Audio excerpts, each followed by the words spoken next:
ogun Amẹ́ríkà àti Iran fa àbùkù kan Trump kárí ayé. Owó tí Donald Trump, olórí ilẹ̀ Amẹ́ríkà, ná láti bá orílẹ̀-èdè Iran jagun olóṣù mẹ́ta àbọ̀ yìí kì í ṣe owó kékeré o. Owó náà pọ̀ débi pé bílíọ̀nù owó dọ́là ni. Orúkọ àwọn ará Amẹ́ríkà ló sì fi ná $132 bílíọ̀nù $132 billion ní àkọsílẹ̀ wà pé Trump ti ná. Bẹ́ẹ̀ ni àwọn abániṣòwò náà wọn náà sì ní bí $100 bílíọ̀nù míì $80 billion ni wọ́n tún nílò láti fi ṣe àtúnṣe ẹ̀ka àwọn ológun wọn kan. Eléyìí yóò sì tí kan owó tí wọn yóò ná fún Iran lásìkò yìí láti fi tún lára àwọn nǹkan wọn tí wọ́n bàjẹ́ ṣe. Àwọn èèyàn tí wọ́n bá ogun náà lọ lé ní 4,000. Bí tàwọn Iran ti kú náà ni tàwọn Amẹ́ríkà kú, bó tiẹ̀ jẹ́ pé òkú àwọn Iran ló pọ̀ jù nígbà tó jẹ́ lọ́dọ̀ wọn ní iná ogun náà ti jó gan-an. Nítòdodo, ọ̀pọ̀lọpọ̀ nǹkan ló bàjẹ́ fún Amẹ́ríkà látàrí ogun yìí. Ohun tó wá fa èdè àìyedè rèé o, nítorí ọ̀pọ̀lọpọ̀ àwọn ará Amẹ́ríkà ni kò rí àǹfààní kankan tí ogun náà wá padà mú wá báyìí, pàápàá lẹ́yìn tí wọ́n ti tọwọ́ bọ ìwé àdéhùn tí kò sì sí àyípadà kankan tó wà nínú ohun tí wọ́n fẹ́ máa ṣe báyìí àti èyí tó ti wà tẹ́lẹ̀ kí ogun náà tó dé. Kódà àwọn tí wọ́n ti ṣe olórí orílẹ̀-èdè náà tẹ́lẹ̀ bíi Barack Obama àti Joe Biden pẹ̀lú àwọn tó ti di ipò ńlá mú nínú ìjọba Amẹ́ríkà sọ pé ogun náà kò mú nǹkan dáadáa kan wá, pé Trump fi àbùkù kan ara ẹ̀, ó sì fi àbùkù kan orílẹ̀-èdè Amẹ́ríkà ni, nítorí kàkà kí Iran ṣubú níṣe ni Trump tún fún wọn lágbára sí i. Àwọn tí wọ́n ń sọ báyìí ni ogun tí Trump lọ jà ní Iran yìí ti la ojú Iran gan o. Ṣé ohun tó bá fọ́ni lójú náà ní fọ̀nà hàn ni? Àwọn tí wọ́n ń ṣèjọba lásìkò yìí lẹ́yìn tí Amẹ́ríkà àti Israel ti pa olórí orílẹ̀-èdè náà tẹ́lẹ̀, Ali Khamenei, àgbàlagbà tó ń fọgbọ́n ṣe nǹkan tí kò sì fẹ́ kí ayé bàjẹ́ lórí òun. Ẹ̀yìn ẹ̀ ni àwọn tí ò ní sùúrù wá gba ìjọba náà o. Àwọn yìí ní pípa tí Amẹ́ríkà pa Ali Khamenei ti jẹ́ káwọn tí wọ́n gbàjọba mọ̀ pé Iran ní agbára gidi lórí ètò okòwò àti ọrọ̀ ajé àgbáyé, àti pé ìgbàkigbà tí àwọn bá lo agbára náà gbogbo ayé ni yóò gbọ́n, nítorí ọ̀rọ̀ náà yóò kan orígun mẹ́rẹ̀ẹ̀rin ayé. Agbára tí Iran ní ojúnà agbami Strait of Hormuz, ibi tí 5% epo rọ̀bì crude oil tí gbogbo ayé nílò ń gbà kọjá, ibi tí epo náà ń bá dé àwọn ìlú òyìnbó tó lágbára jù, tó sì ṣe pé bí epo rọ̀bì yìí kò bá dé àwọn ìlú yìí láàrin oṣù díẹ̀, aburú tí yóò bá gbogbo ayé kò ní ṣe é fẹnu sọ. Òun náà ló sì ṣẹlẹ̀ tí gbogbo ayé rí yìí láàrin ìgbà tí àwọn Iran ti ojúnà agbami náà pa, tí àwọn ọkọ̀ ojú omi kò lè kọjá, gbogbo ayé ló mọ̀ ọ́n lára, títí dórí Nàìjíríà ti wà níbi tí epo bẹntiróòlù, gáàsì àti àwọn nǹkan míì bẹ́ẹ̀ ti gbówó lórí gan-an ju bí wọ́n ti ń tà á tẹ́lẹ̀ kí ogun tó dé lọ. Bẹ́ẹ̀ kì í ṣe Nàìjíríà nìkan ló kan, gbogbo ayé pátá ni, títí dórí Amẹ́ríkà gan-an tó gbé ogun náà dìde.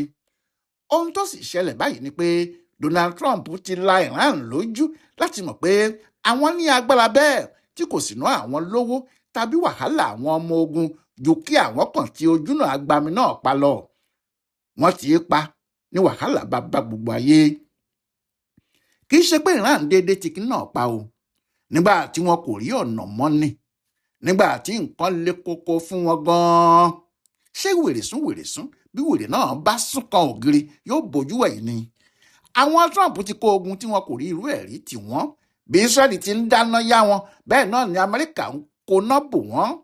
Ó sì ti dé gẹ́ngẹ́tò láti tẹ orílẹ̀-èdè náà rì pátápátá. Nígbà náà ni ọgbọ́n pé àwọn lè ti ojúnà agbami Strait of Hormuz yìí pa wọ inú wọn. Wọ́n kọ́kọ́ ṣe kinní náà bíi ìhàlẹ̀ lásán, nígbà tí wọ́n sì ti pa, tí Amẹ́ríkà náà ní àwọn yóò kó ogun ńlá jà wọ́n, àwọn yóò bà gbogbo ayé wọn jẹ́, àwọn yóò pa wọ́n run. Àmọ́ tó jẹ́ gbogbo ìhàlẹ̀ Amẹ́ríkà òfo lórí òfo ni. Àyà Iran ń já níbẹ̀rẹ̀ gan-an nítorí wọn kò mọ ohun tí gbogbo ayé yóò ṣe sí ìgbésẹ̀ àwọn yìí. Àmọ́ ọ̀rọ̀ náà ti dojú ikú, ó sì ti dojú ìparun. Wọ́n sì rí i pé kò sóhun míì tí àwọn lè ṣe ju èyí, bó bá sì já sí ìparun fáwọn kí gbogbo àwọn máa lọ. Wọ́n gbé kútà nígbà tí ìhàlẹ̀ Trump tó ti lérí tí kò lè mú un ṣẹ, Iran bẹ̀rẹ̀ sí wá agbára kún agbára láti rí i pé ibi tí àwọn tì yẹn àwọn ò ṣí, àti pé kò sí ọmọ ogun Amẹ́ríkà kan tí ó lè súnmọ́ bẹ̀. Ẹnikẹ́ni tó bá súnmọ́ bẹ̀ ikú ni. Bí ọjọ́ ti ń gorí ọjọ́, bẹ́ẹ̀ ni Iran ń tẹpẹlẹ mọ́ agbára láti rí i pé kò sí bí Amẹ́ríkà tàbí ẹnikẹ́ni tí lè gba ibẹ̀ yẹn kọjá, tàbí tí wọn yóò ṣe ojúnà àgbàmì náà báwọn ò bá fọwọ́ sí i, àfi ẹni tó bá fẹ́ kó ìnira bá gbogbo ayé. Nítorí pé Amẹ́ríkà ta gbogbo ọ̀nà pátá, tí Trump lo gbogbo ìhàlẹ̀ tó mọ̀, tó lo gbogbo àwọn ọmọ ogun tó lè dé tòsí ojúnà àgbàmì yìí, tí òun náà ti ojú ọ̀nà tí Iran fi ń gbé ọjà tirẹ̀ náà jáde mọ́ wọn, tó kó àwọn atamátàsé ọmọ ogun ojú omi síbẹ̀, tí kò sì sẹ́ni tó lè gbé nǹkan kan wọlé fún Iran tàbí kí wọ́n gbé e jáde. Síbẹ̀ tí Iran kò torí ẹ̀ juwọ́ sílẹ̀, tí wọn kò ṣí Strait of Hormuz, tí wọ́n tì í pa síbẹ̀, ohun tó jẹ́ kí Trump ju ọwọ́ sílẹ̀ rèé. Ní gbogbo owó tí wọ́n ná lórí ọ̀rọ̀ yìí bá wọ igbó atú, gbogbo ohun tí wọ́n múra láti gbà lọ́wọ́ Iran ló já bútẹ́. Trump kò ríbi gbé ọ̀rọ̀ náà gbà rárá ni. Bó ti jẹ́ ni pé àdéhùn tí orílẹ̀-èdè Amẹ́ríkà fọwọ́ sí ní ọjọ́rùú Wẹ́sídẹ̀ẹ́ tó kọjá yìí láti fi parí ìjà, tó jẹ́ Trump ló fọwọ́ sí bí ààrẹ Amẹ́ríkà, tí ààrẹ Masoud Pezeshkian tí Iran náà sì fọwọ́ sí lórúkọ orílẹ̀-èdè ẹ̀. Àdéhùn tó gbé Iran gan ju Amẹ́ríkà lọ ni. Amẹ́ríkà gbà pé àwọn yóò kó àwọn ọmọ ogun tí àwọn fi dí ojúnà omi mọ́ Iran kúrò lẹ́sẹ̀kẹsẹ̀. Àwọn yóò sì ṣí ibẹ̀ fún Iran láti máa ṣe káràkátà wọn. Bí a sì ti ń wí yìí, Trump ti pàṣẹ kí wọ́n ṣí ọ̀nà tí wọ́n dí mọ́ Iran yìí. Àwọn ọkọ̀ sì ti ń kọjá níbẹ̀ dáadáa. Ìwé tí wọ́n fọwọ́ sí yìí sọ pé wọ́n gbọ́dọ̀ fi òpin sí ogun tí Israeli gbé ti Lebanon, torí Iran ní lára ohun tí àwọn fẹ́ nìyẹn. Trump sì ti fọwọ́ sí i. Bó tilẹ̀ jẹ́ àwọn Israeli ní àwọn ò ní gbà yẹn pé kí wọ́n má dá sí ọ̀rọ̀ ogun àwọn àti Lebanon, Amẹ́ríkà ti fọwọ́ sí pé kó gbọ́dọ̀ sógun níbẹ̀ mọ́. Ohun tí àwọn sì fẹ́ tí Israeli gbọ́dọ̀ ṣe nìyẹn.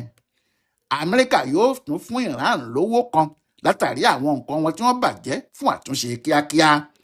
Lẹ́yìn náà, Amẹ́ríkà yóò gbẹ́sẹ̀ kúrò lórí gbogbo àwọn ohun ìní àti owó orílẹ̀-èdè Iran tó wà lẹ́yìn odi.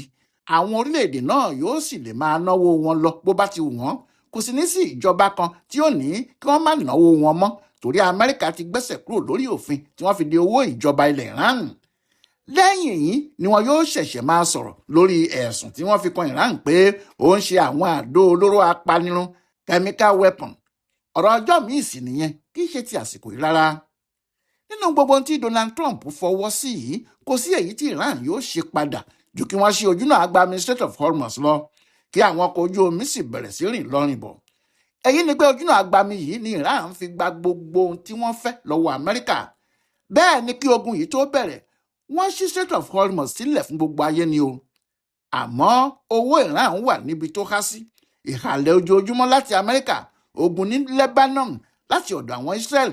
Bí nǹkan ti wà títí ọjọ́ 27 oṣù kejì February 27, 2026 yìí nìyẹn, kò tó di pé Amẹ́ríkà bẹ̀rẹ̀ ogun ní ọjọ́ 28 oṣù kejì February 28 yìí kan náà.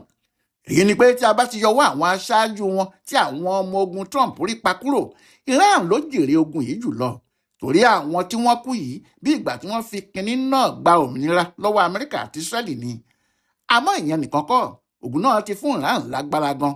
Wọ́n ti mọ̀ pé lára ibi tí okòwò àti ọrọ̀ ajé tó gbé gbogbo ayé dúró ní Strait of Hormuz, àwọn làwọn sì ní kọ́kọ́rọ́ ojúnà àgbàmì náà lọ́wọ́. Nídìí èyí, ìṣòro yóò wà fún Trump tàbí olórí orílẹ̀-èdè Amẹ́ríkà kan tàbí tàgbáyé láti halẹ̀ mọ́ Iran mọ́.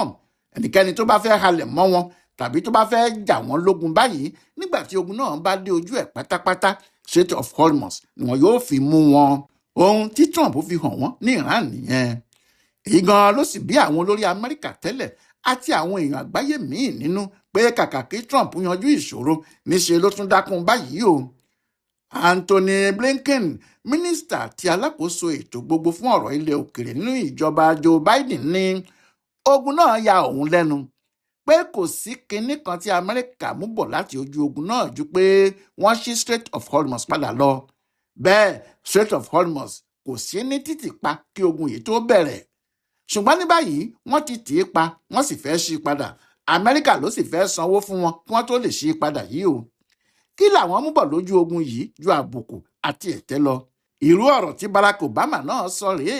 Ọkùnrin olórí Amẹ́ríkà láàrin ọdún 2009 sí 2017 náà sọ báyìí pé a ti jagun o, a ná bílíọ̀nù àìmọye dọ́là, a kó ìdààmú bá àwọn ọmọ ogun wa àti iléeṣẹ́ ológun wa gbogbo, ọ̀pọ̀lọpọ̀ èèyàn ló kú.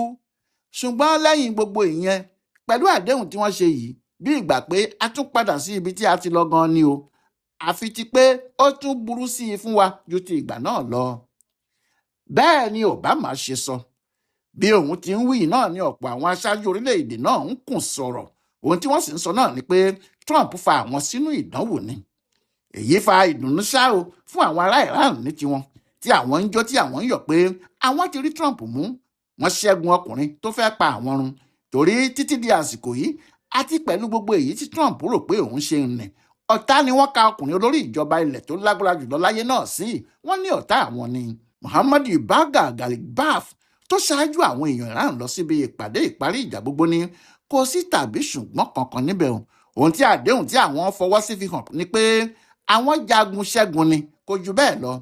Kò pẹ́ lẹ́yìn náà ni aṣáájú orílẹ̀-èdè náà pátápátá Mujtaba Khamenei sọ pé iná ló ń jó Trump lára tó fi sáré wá fọwọ́ sí ìwé àdéhùn náà, pé kì í ṣe ojú lásán.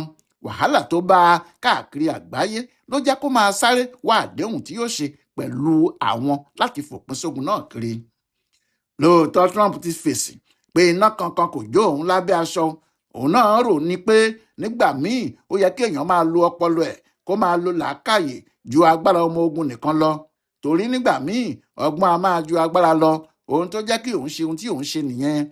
Àmọ́ àwọn alátakò ẹ̀ kò gbà, pàápàá ní Amẹ́ríkà níbẹ̀.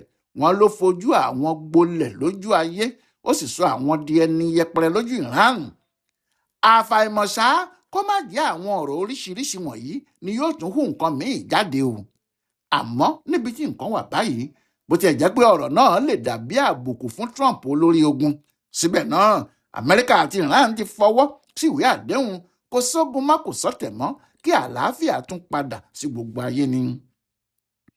Ọláìwọlá alága ló ń ṣe àyẹ̀wò àti àkọsílẹ̀ àdéhùn tuntun tó wà láàrin orílẹ̀-èdè Amẹ́ríkà àti Iran fún bùdó àgbáyé fún àṣà àtiṣe Yorùbá World Center nínú ọgbà Yunifásitì Ìbàdàn. A kú ìsinmi òpin ọ̀sẹ̀ yìí o.